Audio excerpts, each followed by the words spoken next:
Quando o eco das batalhas se afastava por instantes, o que restava da Alemanha era o silêncio das ruínas.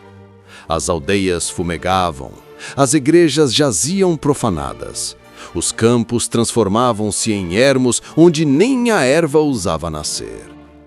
O coração da Europa tornara-se um vasto cemitério, e a própria paisagem parecia gemer sob o peso da guerra. Após 2 décadas de conflitos incessantes, o Sacro Império Romano-Germânico deixara de ser um corpo político e convertera-se num território esfacelado. Cidades outrora florescentes, como Magdeburg, Nuremberg e Augsburg, viram desaparecer não apenas suas fortificações, mas o ânimo de seus habitantes. A guerra já não obedecia a propósito algum. Nem fé, nem honra, nem glória. Apenas a mecânica da destruição. Os exércitos, compostos de mercenários famintos, saqueavam tanto os inimigos quanto os aliados. A disciplina dissolveu-se, o soldado tornara-se ladrão armado e a violência, profissão. Os relatos contemporâneos são unânimes. As estradas cobriam-se de cadáveres. As vilas despovoadas serviam de refúgio a bandos errantes. E as mães enterravam seus filhos em valas rasas. O número de mortos ultrapassava a imaginação. Calcula-se que 1/3 da população germânica pereceu. Fome e peste caminharam lado a lado, companheiras inseparáveis do aço e do fogo. Onde não chegava a espada, chegava a febre. Onde não havia pilhagem, havia carestia. A natureza ultrajada parecia retaliar. O frio tornava-se mais rigoroso, as colheitas mais escassas e o sol mais pálido. As grandes rotas comerciais desapareceram e com elas o sentido de continuidade da vida civil.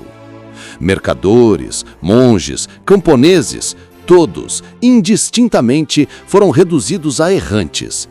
A sociedade medieval, outrora hierárquica e estável, dissolvia-se num mar de miséria e incerteza. As igrejas, que haviam sido casas de Deus, tornaram-se quartéis, celeiros ou ruínas. As cruzes pendiam tortas, como se a fé também houvesse tombado.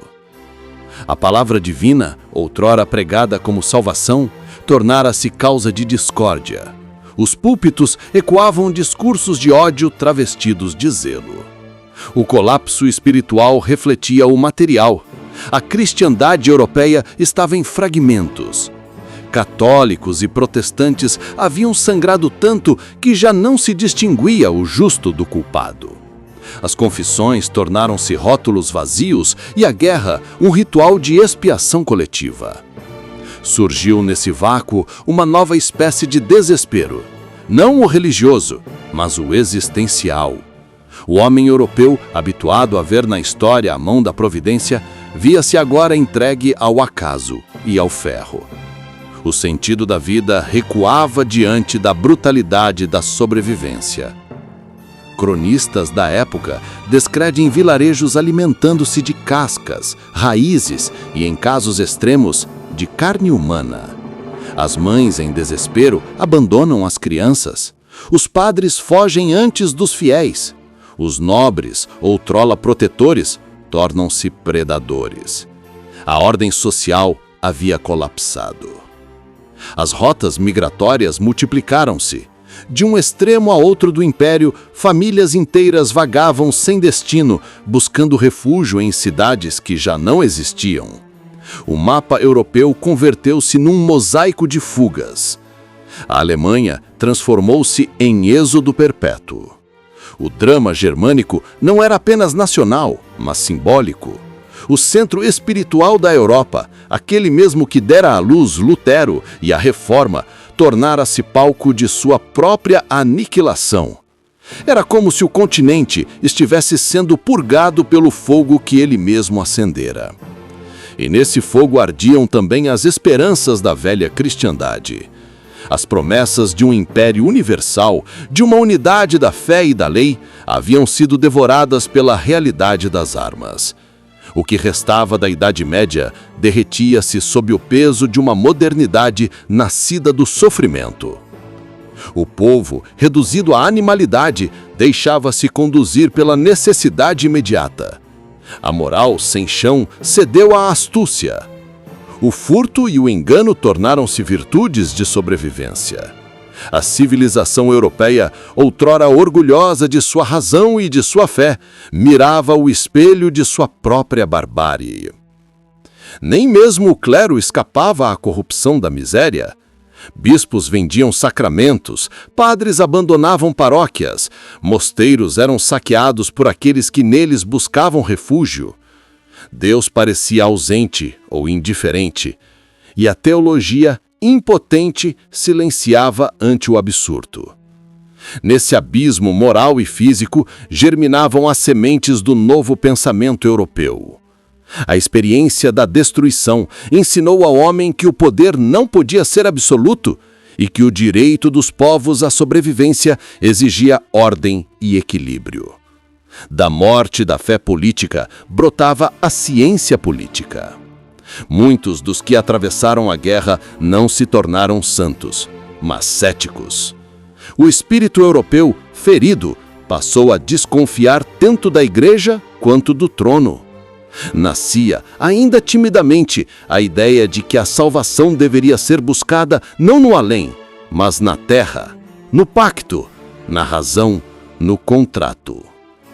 Assim, o sofrimento civil tornou-se o espelho da desordem espiritual.